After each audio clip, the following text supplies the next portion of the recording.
Surat Al-Ikhlas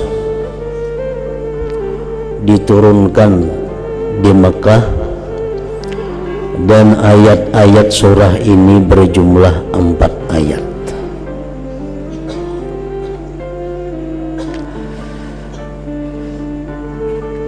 Dinamakan surat ini surat Al-Ikhlas karena orang yang mencintai membaca surat ini akan dapat ikhlas beribadah kepada Allah Subhanahu wa ta'ala. Dan lagi bukan hanya Al-Ikhlas nama surah ini, para ulama mengatakan bahwa surat ini sampai mempunyai 20 nama. Yang demikian menunjukkan kemuliaan dan kelebihan surah ini. Antara lain disebut pula surah ini dengan suratul wilayah, surah wilayah, artinya surah kewalian. Kenapa demikian? Karena barang siapa mencintai ini surah dan mengekali membacanya suara waliyan lillah, dia akan menjadi salah seorang walinya Allah Subhanahu wa ta'ala. Disebut pula surat ini suratul ma'rifah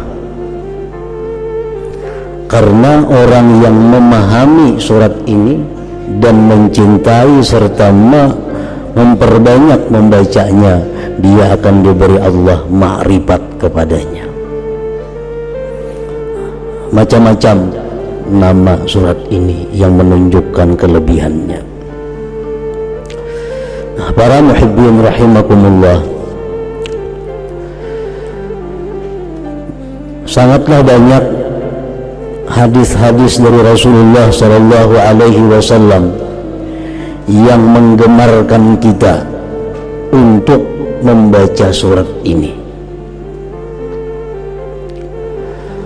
Antara lain yang pertama sabda beliau sallallahu alaihi wasallam, ayajizu ahadukum ay yaqra'a thuluthal Qur'an fi lailah, faqalu ayyuna yutiku dhalik ya Rasulullah, faqala Allahul wahidus samad thuluthul Qur'an, akhrajahu Muslim.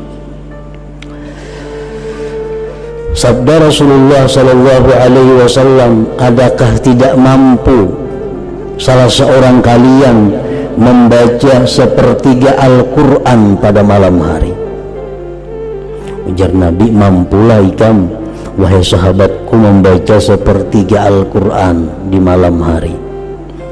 Ujar para sahabat, siapa nangkawa demikian wahai Rasulullah, kami kada sanggup. Rasulullah bersabda lagi, surat Qul huwallahu ahad ini adalah sepertiga Al-Quran.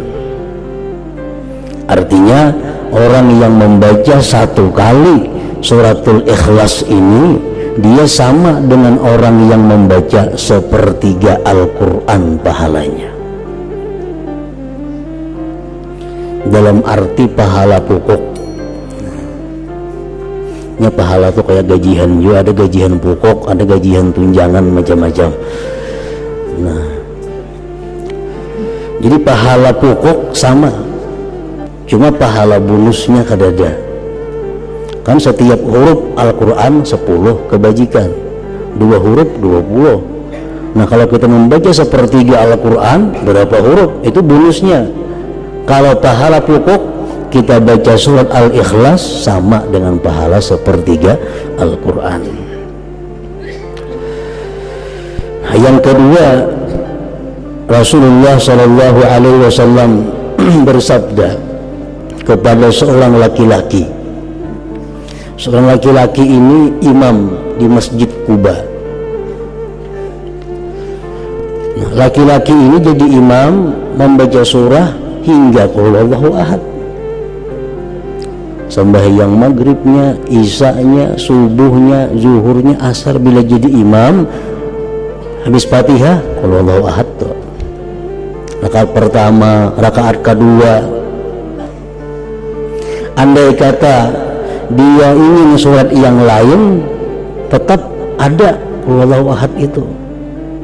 Habis itu kita sambung surat yang lain.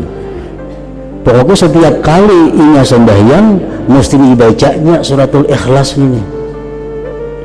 Dilaporkan orang kepada Rasulullah Sallallahu Alaihi Wasallam, dipanggil oleh Nabi, ujar Nabi, wa ma yahmiluka an taqra'a hadhihi surah fi kulli rak'ah. Apa yang mendorong engkau? Apa yang mendorong engkau membaca surat ini tiap-tiap rakaat? Faqala ya Rasulullah inni uhibbuha. Wahai Rasul, ulun katuju lawan itu surah. Ulun suka. Faqala Rasulullah sallallahu alaihi wasallam, inna hubbaha adkhalakal jannah.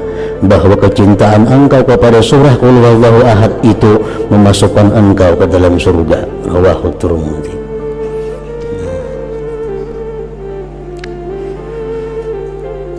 Dalam kitab tafsir Al-Qurtubi disebutkan ini satu dalil bahwa membaca qul huwallahu ahad itu pada tiap-tiap rakaat dibolehkan, kada makruh. Bisa kita sembahyang rakaat pertama qul huwallahu ahad, kedua itu pulang surahnya, atau rakaat pertama Fatihah qul huwallahu ahad sambung yang lain, yang kedua kayak itu pulang, itu kada makruh. Bahkan itu mempunyai fadilat yang besar kalau didasari kecintaan kita kepada membaca surat itu. Yang ketiga, Rasulullah sallallahu alaihi wasallam bersabda, man qara'a qul huwallahu ahad fi maradihi alladhi yamutu fihi lam yuftan fi qabrihi wa amina min dabtatil qabr wa hamalathu al malaikatu bi akuffiha hatta tujizahu min as-sirat ila jannah. Rawahu Abu Nuaim. Siapa, ujar Nabi kita, yang membaca qul huwallahu ahad pada waktu dia sakit garing, yang mana dia mati pada garing itu. Ini garingnya, bacanya qul huwallahu ahad sekali, garing aja berbulan-bulan mati akhirnya. Dia tidak akan difitnah di dalam kubur, artinya bisa menjawab munkar nakir, aman daripada himpitan kubur, aman daripada himpitan kubur, dan malaikat akan membawa dia melalui sirat sampai masuk ke dalam surga. Nah, ini keutamaan surat Ikhlas ini. Jadi bila kita garing baca qul huwallahu ahad sekali, andai kata kita kada sigar-sigar, mati akhirnya, mati dalam keberuntungan. Nah, kita ingatakan kita kah, siapakah kawan kita, keluarga kita yang sakit, suruh membaca suratul Ikhlas sekali. Nah, andai katanya sigar, nah, batal sudah. Karena menggaring baca bahasa buang. Nah, garing nang inya mati pada garing itu. Bi maradihi alladhi yamut.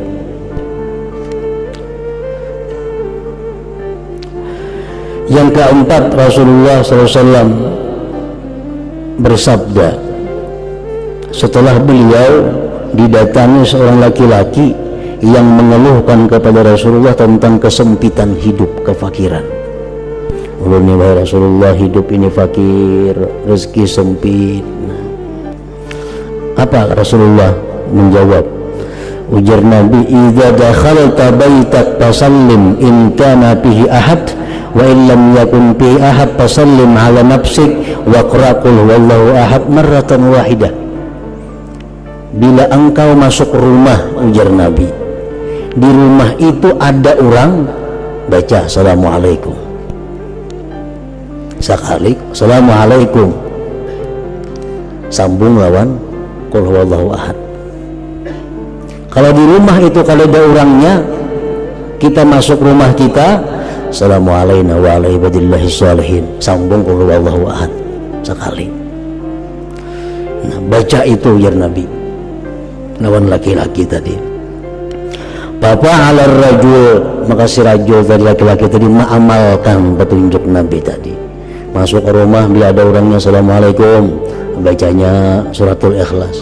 Bila kadada orang assalamualaikum warahmatullahi wabarakatuh, bacanya suratul Ikhlas sekali. Fa'adarrallahu alaihi rizqa hatta afada ala jiranih, Allah melimpahkan rezeki kepada laki-laki tadi sampai dia bisa memberi kepada tetangga-tetangganya. Jadi suratul Ikhlas mempunyai manfaat faidah baik dunia maupun akhirat.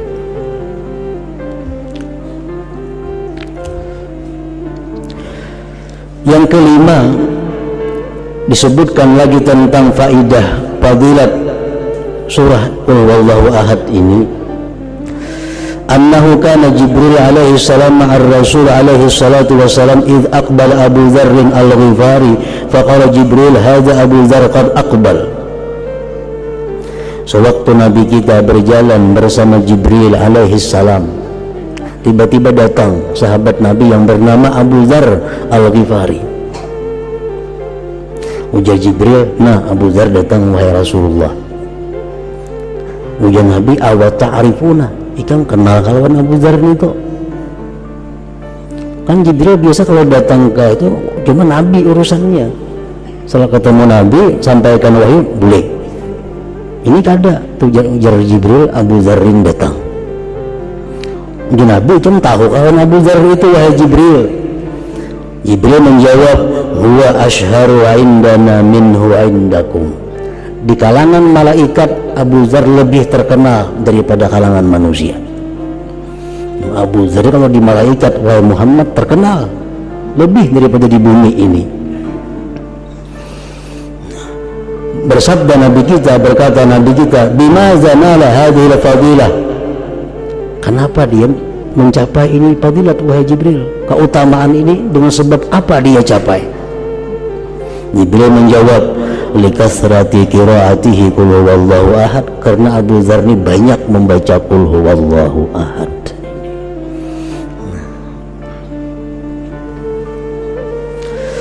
Yang keenam, fadilat daripada suratul Ikhlas. Anas bin Malik meriwayatkan, kunna fi Tabuk, kami berada di Tabuk. Tabuk itu perjalanan 12 hari dari Madinah. Dihitung kilometer itu kurang lebih 560 kilometer dari Madinah. Nah, Rasulullah dan sahabat berperang di sana, perang Tabuk.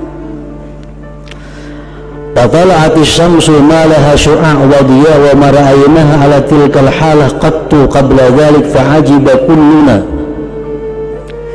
Suatu hari matahari terbit, tidak ada cahaya.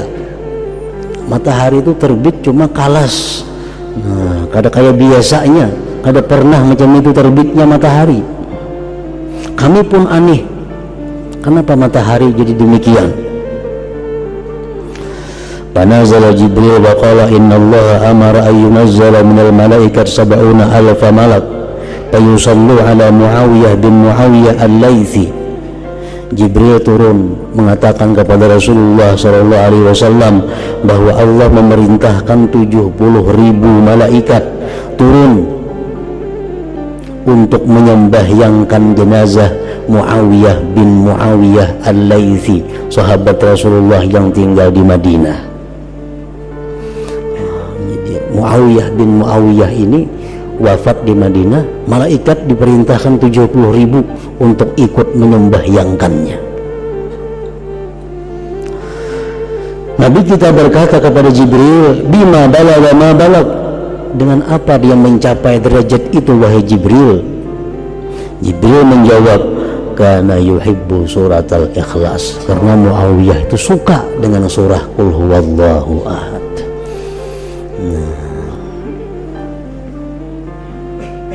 Jadi mencintai surah Qul Huwallahu Ahad, suka membaca surat Qul Huwallahu Ahad, ini akan menyelamatkan kita dunia dan akhirat. Mari kita bersama-sama mengamalkan apa yang telah disampaikan dalam ceramah ini. Semoga kita semua tergerak untuk melakukan perubahan positif dalam diri dan lingkungan sekitar. Mari kita jadikan Al-Quran dan Sunnah sebagai pedoman hidup kita. Terima kasih atas perhatian dan waktu yang telah diluangkan untuk menyimak ceramah ini. Assalamualaikum warahmatullahi wabarakatuh.